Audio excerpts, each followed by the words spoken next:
এই সব ভাই, আপনার এটা পিচ্ছির গল্প নাই, দুষ্টু পিচ্ছি। হ্যাঁ বলতো।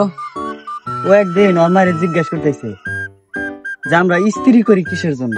হ্যাঁ তখন ওর মায় বলতেছে যে আমরা ইস্ত্রি করি কাপড় চোপড় প্লেন করার জন্য, হ্যাঁ, কোসকানো জিনিস প্ল্যান করার জন্য। কুচকানো জিনিস প্লেন করার জন্য। হ্যাঁ হ্যাঁ।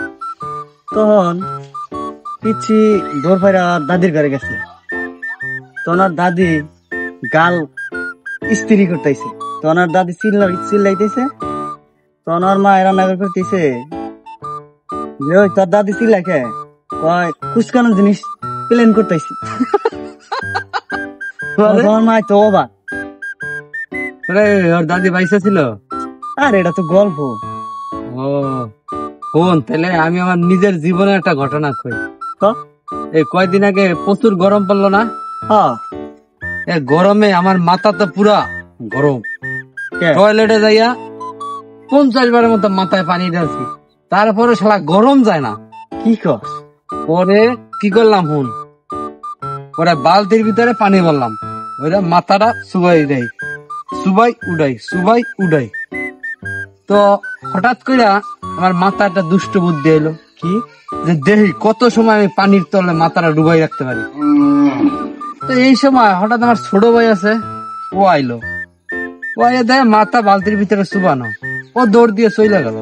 তারপরে আমি মাথাটা উড়াই একটু খেয়াল করলাম, তারপর আবার মাথা চুবাইলাম। এর ভিতরে মা চলে আইছে। মা ইয়া হেও চিৎকার দিয়ে দৌড়। কি কর?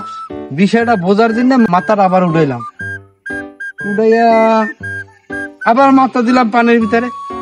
এর ভিতরে দেখি কি পাশের বাসার আন্টি, হেও দৌড়ে আমার মাথা জাগাই হালাইছে। আল্লাহ।